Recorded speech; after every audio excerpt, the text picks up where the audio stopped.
মঙ্গলবার বিকেলে সেতু ভবনে হামলা ও ভাঙচুরের মামলায় ৫ দিনের রিমান্ড শেষে বিজেপি চেয়ারম্যান আন্দালিব রহমান পার্থকে আদালতে তোলা হয়।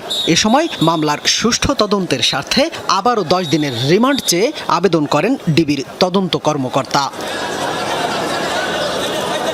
বিজেপি চেয়ারম্যান আন্দালিব রহমান পার্থর আইনজীবীরা রিমান্ড বাতিল ও জামিন চেয়ে শুনানি করেন। তারা আদালতকে বলেন, ২০১৮ সালের পর থেকে পার্থ বিএনপি জামাতের রাজনীতির সঙ্গে জড়িত নন, তাই সেতু ভবনে নাশকতার সাথে তার সংশ্লিষ্টতা নেই। বিএনপি জামাতের রাজনীতির সাথে কোনোভাবেই জড়িত না। সো এর জন্য এই নাশকতার ঘটনা বা এই বনানী থানার যে মামলাটি, যে সড়ক ভবনে যে হামলা ঘটনা বলা হয়েছে, এগুলোর সাথে উনি কোনোভাবেই কানেক্টেড না। এবং রিমান্ড ফেরতের প্রতিবেদনটা আমরা দেখতে পেরেছি বা ওনার ফরওয়ার্ডিংটা দেখতে পেরেছি, সেখানেও কোনো সাবসিকুয়েন্ট কোনো ডেভেলপমেন্ট নাই। আসলে নাই, কারণটা হচ্ছে বিকজ উনি আসলে এটার সাথে, এই মামলার সাথে কোনোভাবেই আসলে জড়িত নাই।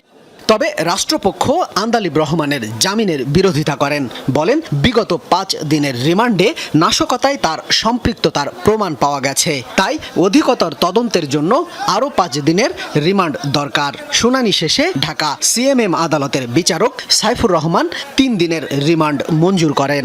এই ঘটনার সাথে আন্দালিব পার্থ তাদের যে সম্পৃক্ততা, এটা তথ্যপত্রের মাধ্যমেই পুলিশের কাছে আছে এবং তারই পরিপ্রেক্ষিতে তারা গ্রেপ্তার করেছে এবং তাদেরকে পুলিশ রিমান্ড চেয়েছে।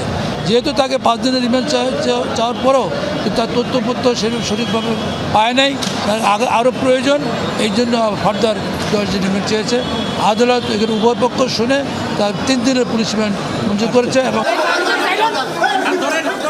গত ২৪ জুলাই রাতে রাজধানীর গুলশানের বাসা থেকে পার্থকে আটক করে ডিবি। পরদিন আদালতে তুললে ৫ দিনের রিমান্ড দেয়া হয়।